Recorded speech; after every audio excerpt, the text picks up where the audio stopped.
As we continue to celebrate the Valentine's season, I'm so thrilled to talk with the matchmaker and relationship expert, Susan Tombetti, with Exclusive Matchmaking based out of DC. Hi, Susan. Good morning, How are Jessica. you?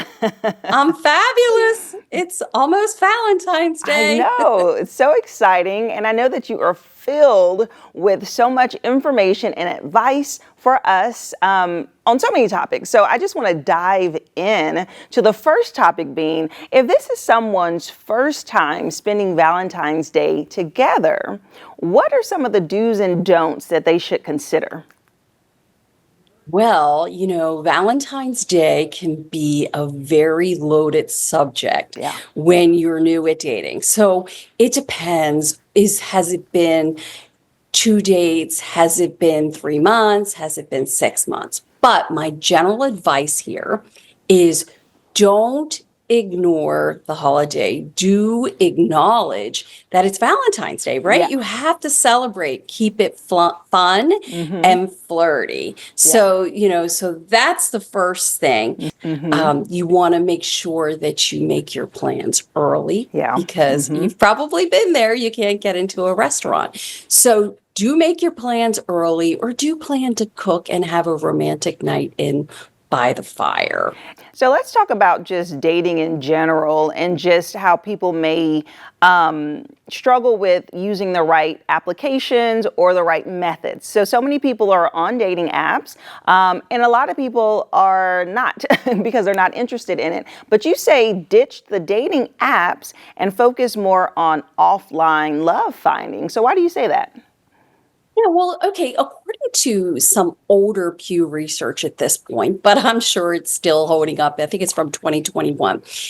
The highest chance of success for a long-term relationship, which isn't one that's really going to go the distance into the years, it's like 6 months, is like 17%. Mm-hmm. And that's when you're in your 20s. Mm-hmm. Okay. By the time you're in your 50s and your 60s, it drops to 6 and 5%. So you couple that with the fact that dating apps are the biggest venue for financial fraud these days. Hmm. It's no longer the email, Prince scam, send me some money. And so I don't necessarily think that's the best place for people, singles. So what you have to do is get creative. Mm-hmm. So I always say my number one tip for finding love off the dating apps is to go to charity events, okay? Sign up to volunteer. Mm-hmm. You will find like-minded singles. Mm-hmm. So charity events, charity events, charity events. That's the first thing. Okay. Second thing, you want to travel. And I'm not talking with your married girlfriends, Mm-hmm. okay? I'm talking, there are trips for singles. You want to invest in yourself, Yeah. okay?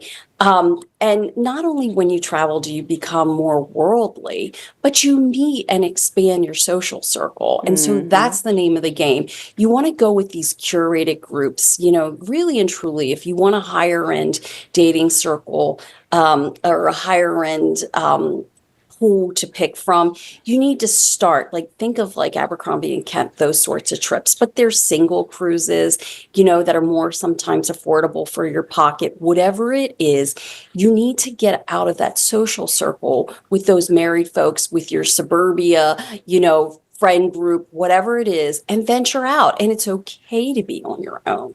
Yeah. So, that is huge. Mm-hmm. Next thing is networking. Don't ever underestimate the same way you would network and mine for, business contacts. You're going to do that for relationships. So think of Meetup. They're not all created equal. Yeah. Right. So, but it's not just that. It's just getting out.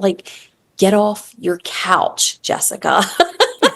There's no single hot person going to be walking by as you're on your couch, watching Netflix or whatever. So Right. get off your couch, expand your social circle. You'll Okay. never go wrong there. Okay. And so these are the things that you want to do. And then lastly, think about matchmaking or date coaching. We have a pool of people already to pick from. Right. And, So how does that work yeah. exactly? So with you being a matchmaker, I know you're based, you work in the DC and California area. And so I'm sure that you have a roster of folks and you're like, okay, I'm going to match you.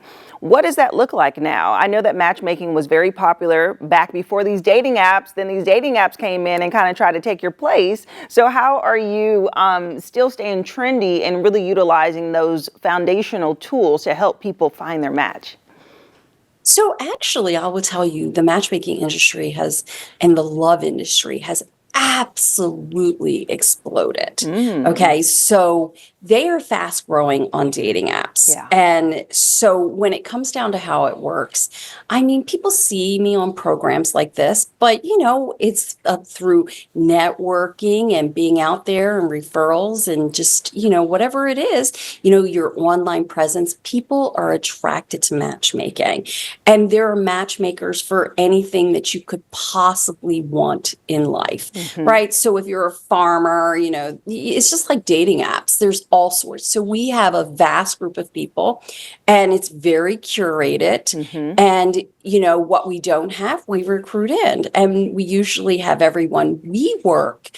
Some matchmakers are local, Yeah. but we work nationally and even internationally. But they're Right. very fluid because, as you know, singles are meeting people every day and coupling up. That is true. That is so true. And before I let you leave, Susan, I want to hear about your advice about texting one-on-one. So how do you do like effective communication while you're in that, I guess, dating stage or pre-dating stage to get the, you say keep it fun and flirty. So what's your advice there?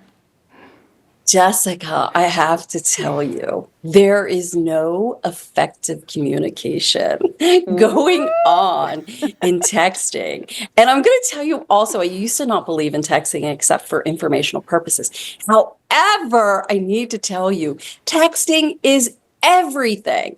It can launch a relationship. It's the nuances, the flirtation that is going to seal the deal. So, I'm going to give you a couple of really quick, tips on that. Okay, yeah. Keep the momentum going. You've dated these people and they're like, I texted them, but I didn't hear back for 2 days. I didn't hear back for 3 days. Okay, you have to text.